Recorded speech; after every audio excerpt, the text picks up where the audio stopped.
Selamat bertemu kembali. Assalamualaikum warahmatullahi wabarakatuh. Mahasiswa peserta mata kuliah perilaku konsumen atau consumer behavior. Nah, kita mulai sebelum memulai perkuliahan di kelas, kita akan menyampaikan beberapa podcast, ya, materi podcast. Materi yang pertama adalah berkaitan dengan RPS, rencana perkuliahan selama 1 semester ini. Nanti kemudian kita sambung dengan ada materi untuk semacam mini riset, ya, sebagai bagian tugas dari mata kuliah ini di podcast yang kedua. Lalu di podcast yang berikutnya kita akan menyampaikan mulai masuk ke materi. Oke, berkaitan dengan RPS ini ada beberapa bagian yang akan kita jelaskan. Tentu saja ini adalah saya mencoba untuk mengambil dari buku-buku referensi perilaku konsumen, ya, atau consumer behavior, ya.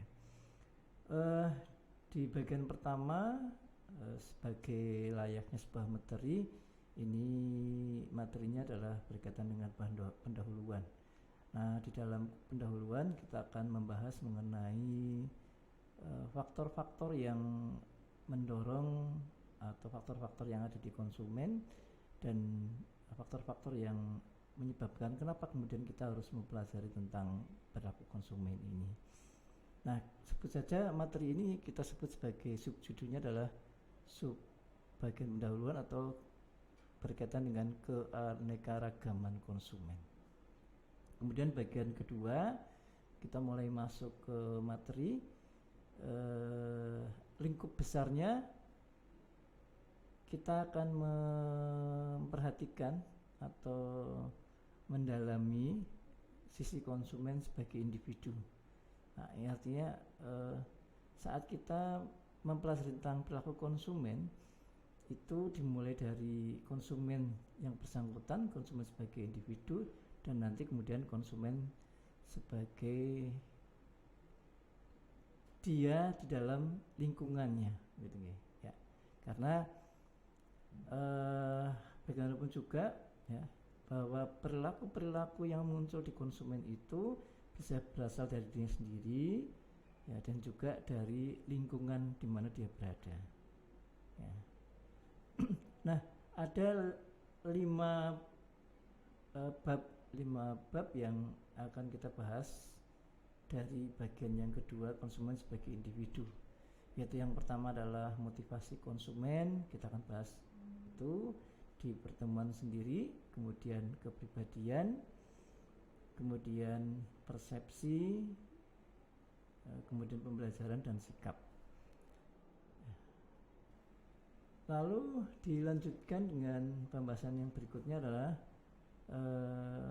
bagian ketiga, di mana kita akan mulai mendalami tentang konsumen di dalam lingkungan sosial dan budayanya.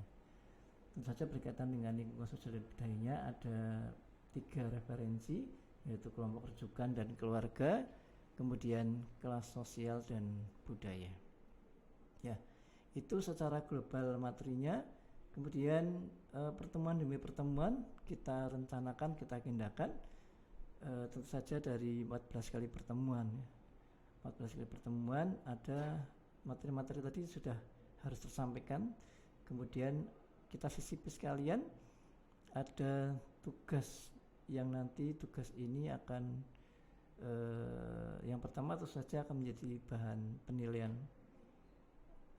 buat saya, dosen. Yang kedua, kita memang menyiapkan ini supaya mahasiswa itu tidak kaget dengan tugas akhir. Jadi nanti saat kita membahas mengenai perilaku konsumen dengan latar belakang yang berbeda-beda, kita nanti akan mencoba, ya, menerapkan beberapa latar belakang itu ke dalam suatu riset kuantitatif.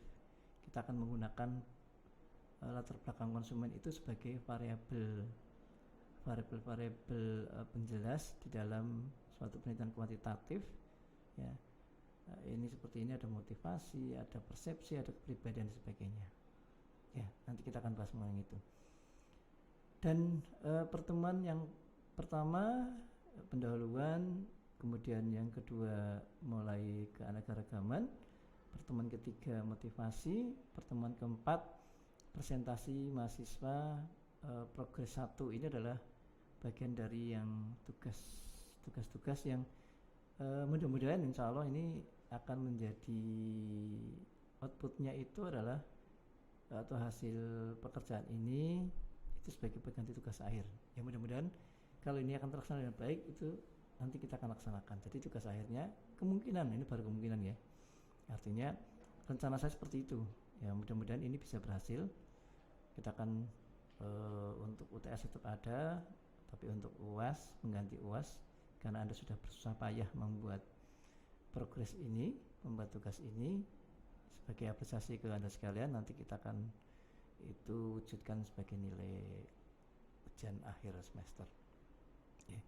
Kemudian bab kepribadian di pertemuan kelima, kemudian pertemuan keenam presentasi kembali, tapi ini masih progres, artinya tahapan-tahapan di pertemuan 4, 6 dan seterusnya itu kalau ada presentasi ini progres.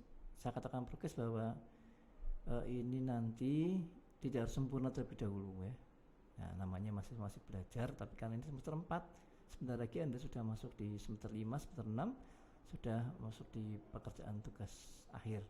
Maka kita mengawali ini memodali Anda untuk yang pertama jelas membahas mengenai perilaku konsumen, yang kedua mengambil sebagian dari kemanfaatan perilaku konsumen ini untuk penggunaan di dalam riset ya. Pertemuan ke-7 persepsi. Nah, itu kemudian tentu saja dilanjutkan dengan UTS ya, UTS.